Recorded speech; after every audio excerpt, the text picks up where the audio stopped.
Hey friends, welcome back to our series that we're calling What's for Dinner, because essentially I'm showing you what I cooked for dinner for the last 7 days. I'll also show you what I'm buying at the grocery store and how I'm stocking up my pantry a little bit each week by spending $20 on one category in order to stock up my pantry for the winter. Plus I'll show you some budget-friendly meals, some easy meals, and then some good old-fashioned hearty home cooked meals. And because I have roots both in the North and the South, my cooking style is kind of an eclectic, something for everyone, realistic kind of cooking. I'm glad you're here. I hope you subscribe. I'm hoping to continue to do this series for as long as you want to watch it. So thanks for coming along with us. Now let's go see what's for dinner.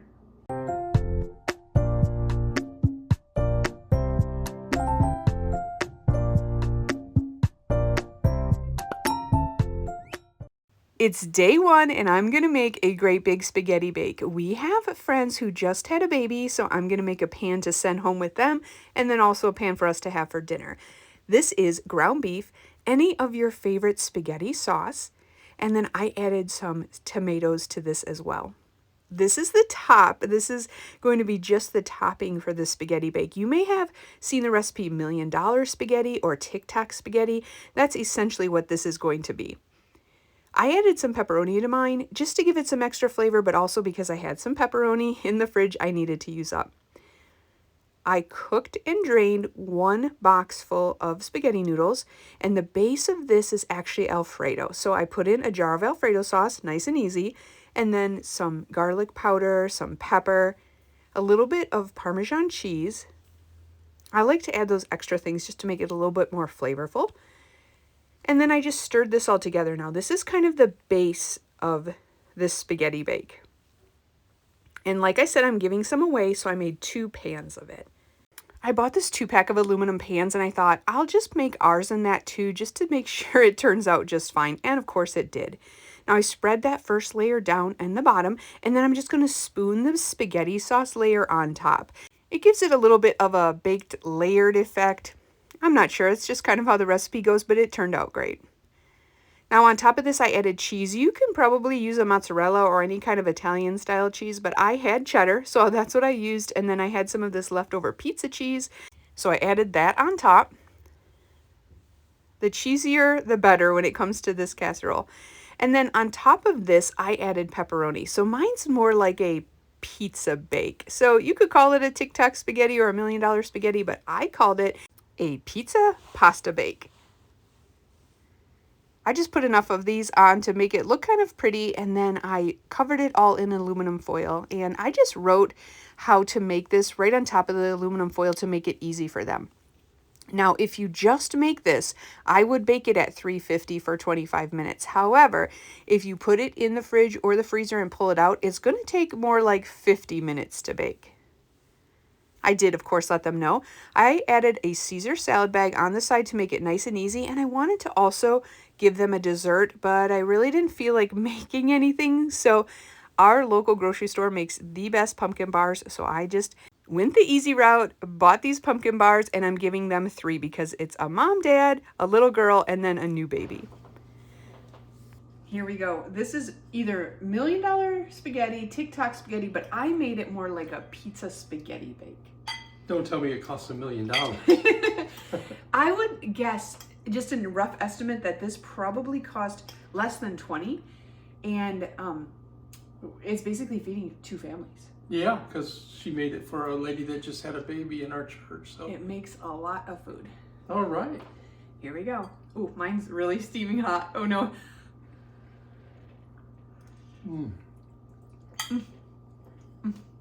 That's really tasty.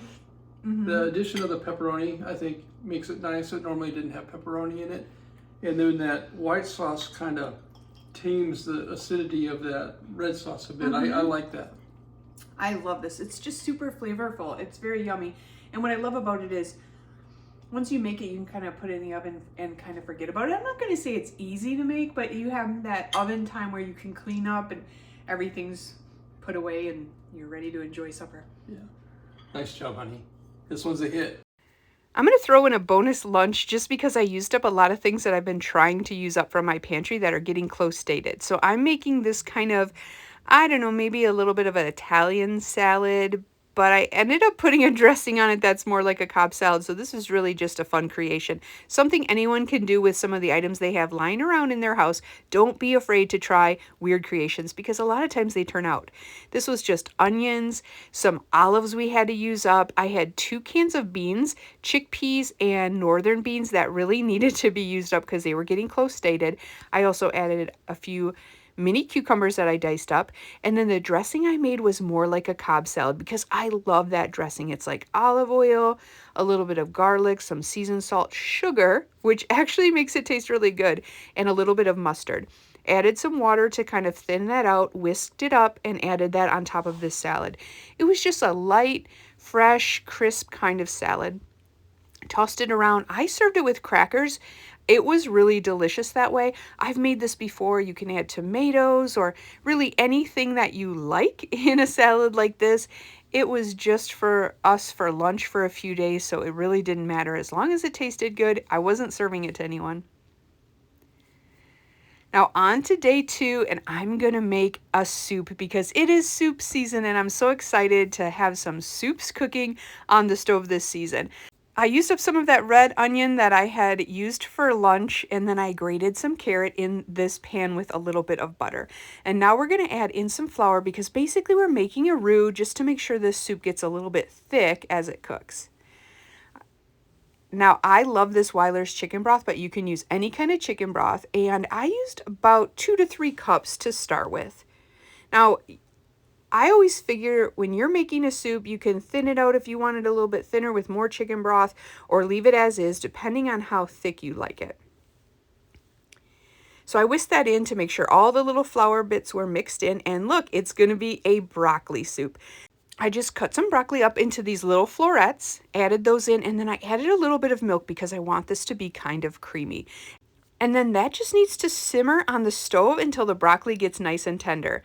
I did add a little bit of this buttery steakhouse seasoning because it's so good. I've been adding it to everything. It just gives a little bit of seasoning and a little bit of buttery taste. Now, William made a loaf of bread in the bread maker, and if you're interested in learning more about that, he actually did a video, Blind Baking, where he shows how he's trying to have some new hobbies that are blind friendly, and one of them is baking bread in a bread maker because he has some colored measuring cups and things that make it a little bit easier for him. So I'll link that video below if you're interested to see how he makes bread in a bread maker. Now I'm going to make some homemade croutons out of this. So I just cut a couple slices up into little chunks, and then I'm adding some butter, some olive oil, some seasonings like garlic and some seasoned salt, and I'm just going to drizzle this over all of that bread. I think his homemade bread from the bread maker makes the best croutons because it's kind of light and airy and they get nice and crispy but not too hard. It's just perfect bread for croutons. So once I have that all drizzled over, then I'm just going to put it in my little air fryer basket, and we have one of those kind of air fryers with all the different settings so it looks a little bit different. But here they are. After 7 minutes, they're nice and golden brown and a little bit crispy. Perfect croutons for soup. Now I also added in about a cup of cheese, cheddar cheese, to this soup to make it a nice cheesy broccoli soup. And you can see all of the broccoli is now tender, and depending on how you like it, you can leave it in big chunks or you can get your potato masher out and mash those down a little. It really is just however you like it. This soup was so delicious. You can see the nice rich golden color from the cheese. And now honestly, these croutons made it so, so good. And this was a delicious meal for day number 2. And now on to day 3, and we're going to have breakfast for dinner because breakfast is such an easy thing to make for dinner, and we have this leftover homemade bread, and I decided let's make French toast from it because that would be delicious. Now, I do put a little bit of sugar and cinnamon in my French toast because my brother-in-law showed me that years ago, and I just thought that was a great addition. So I'm going to slice up this homemade bread, dip it in that egg batter, and fry it up on this cast iron griddle that I have. I got this from Amazon. It's like a Food Network one, but it's perfect when you're making a big batch like this. It works perfect for French toast, or I've made so many things on it, pancakes. It's just really nice. Grilled cheese works great on here. Then I just fried up some eggs. And after these were done, I just put a few little sausages on here too. These are just some great value turkey sausages, just to make it a little bit more balanced meal, little protein in there. And here is what we had. I added some grapes on the side, so we have the French toast, eggs, sausage, and grapes. I can't help it, but I do love Mrs. Butterworth's. It is my favorite, and here is our meal for day number 3. Now we're on to day 4, and I ordered a Papa Murphy's pizza. It's the take and bake. I picked it up Tuesday night because they have a special on Tuesday nights, so it's always a great deal for us. Now, William was not feeling very good, so it is just my mom and I eating this pizza. We usually watch Survivor or some kind of movie on Wednesday nights. It's our family night, but there is a lot left, so you may see this pizza come back. I did put most of it back in the freezer. Now, on to day 5, William is still under the weather, so I've had these pot pies in my freezer for quite some time, and they are outdated. But I hate wasting food, and I thought, let's try them. If they're awful, I'll run and get fast food or something, because I just wanted to try to use them if I could. And look, they look perfectly fine. So I cooked these in the oven, and guess what? They came out nice and golden brown. They were perfectly fine. And sometimes it's nice just to have a super easy meal like that. I always like to have something like that in my freezer for days where you just don't feel like cooking. They were delicious, just like I remember eating them as a kid. Now we're on to day 6, and it is the perfect weather for another soup. And we just had a Ruby's Pantry food share program haul, and we got a whole bunch of peppers. So I'm going to make some stuffed pepper soup. So I diced up those peppers, put them in a pan with a little bit of olive oil. I love that I have yellow, green, and orange peppers. Now I also diced up 1 onion, and we're going to let that start cooking on the stove.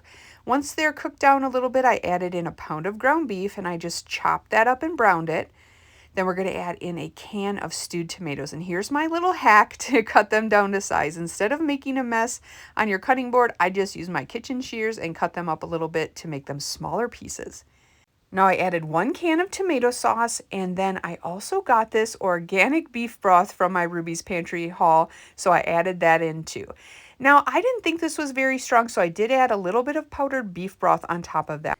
And now I had cooked some rice in my rice cooker, and I'm just going to add 2 spoonfuls, about 1.5 cups or so of rice into this soup and stir that all around. I love a stuffed pepper soup. Honestly, I love any soup in the fall and winter. It's just such a great meal. I also have this Greek Caesar salad. This is such a nice way to add a salad. These are only about $3.50. It comes with everything you need. I love buying bag salad kits, and I know they're not the cheapest thing, but it's really convenient, and you get to try all the different flavors of dressings without having to buy each one separately. Now, I also buttered up some bread for the side, and let me know if you guys do that too. It's really traditional here in Wisconsin. I don't know if that's something that everyone has, maybe biscuits in the South. I'm not sure, but let me know in the comments below. There is our meal for day 6. Now we're on to day 7, and how easy is this? I'm just going to make some grilled cheese with some of that bread. I had Havarti and some pepper jack left over in the refrigerator, and I just heated up a bowl of soup, and this was a nice, easy meal for day 7. So here we are with the Ruby's Pantry haul for the week. This is it's technically $26 because we pre-order online and they charge you $1 service fee. But this is the grocery haul from Ruby's Pantry today. And if you haven't seen the full video, you've got to go back and watch it because my husband is not feeling well today, so it's just me. And when he's not here to reel me in, it's just chaos. But I had to open things and try them. My mouth is burning from eating Takis. But anyway, we got a ton of great stuff. I will bring you down and I'll show you everything we got. It's a fun one. If you haven't seen the full video, go back and watch it.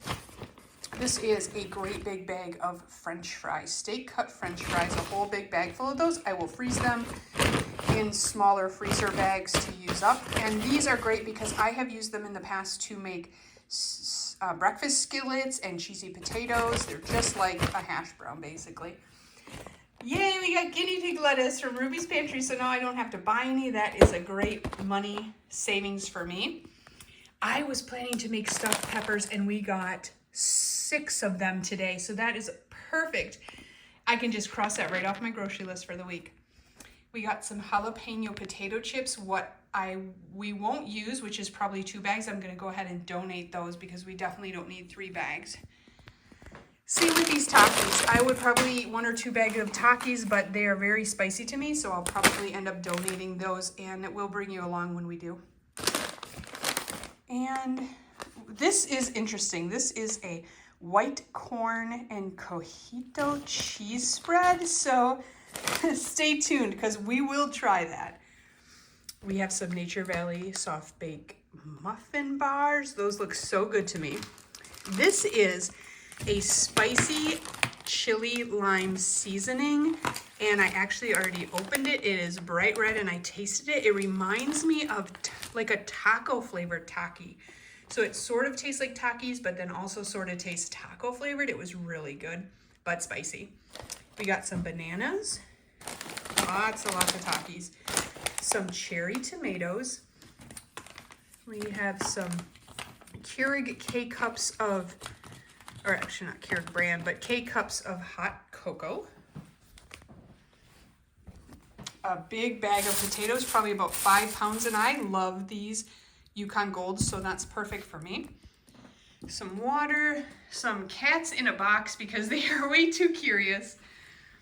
Some water, some vinegar. This is baby food, but I eat it like applesauce for breakfast. This one is pear, strawberry, and carrot.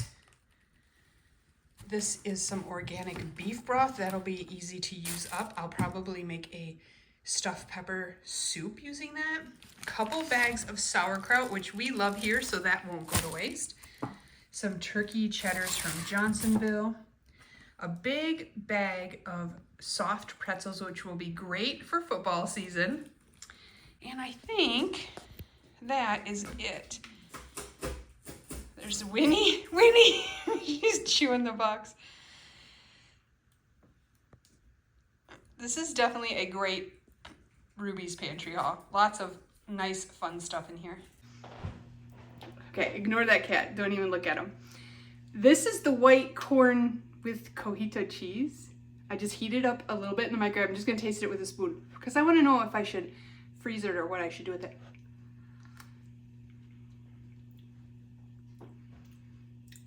Delicious. That's so good. It tastes like Mexican street corn. I can taste the cilantro and like cream cheese. It's a little bit spicy. That is good.